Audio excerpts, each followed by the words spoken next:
And President Biden will be at the site tomorrow. It comes on the heels of his new plan in regard to coronavirus that includes mandatory vaccinations for federal workers, contractors, as well as private sector companies. But it already looks like the president will be facing a battle in court. CBS 2's John Diaz is live outside City Hall this morning with more. John, good morning.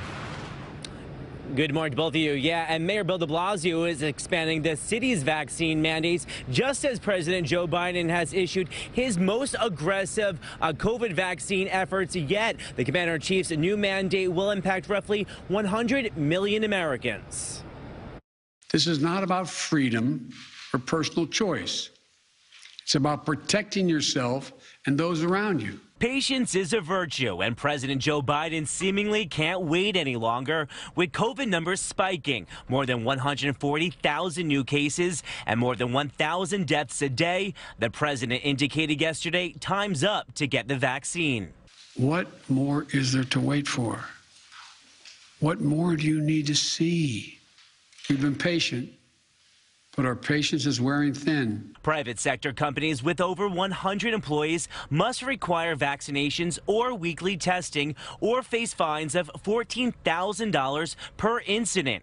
And all 9 million federal and contract workers must be vaccinated or face losing their jobs.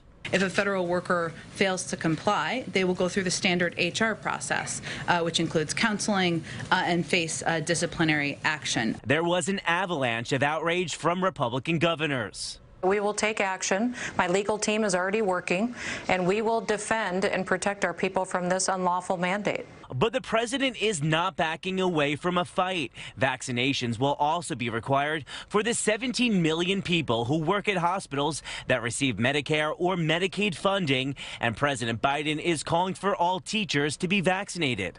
Right now, local school officials are trying to keep children safe in a pandemic while their governor picks a fight with them and even threatens their salaries or their jobs. Talk about bullying in schools. And in New York City, the mayor says employees at all city contracted sites must also be vaccinated, including 3K, after-school and home care programs. There is a zero-tolerance policy for teachers who don't get vaccinated. Those who refuse will be removed from the payroll. And students 12 and older can get a shot at 700 schools during their first week of classes with parental permission. But they are optional at this point. And when in airports, the TSA will now double the fines for those travelers who refuse to mask up. So first offenders could face a fine of up to $1,000 and repeat offenders could face a fine up to $3,000. We're live this morning from City Hall. John Diaz, CBS 2 News. John, thank you.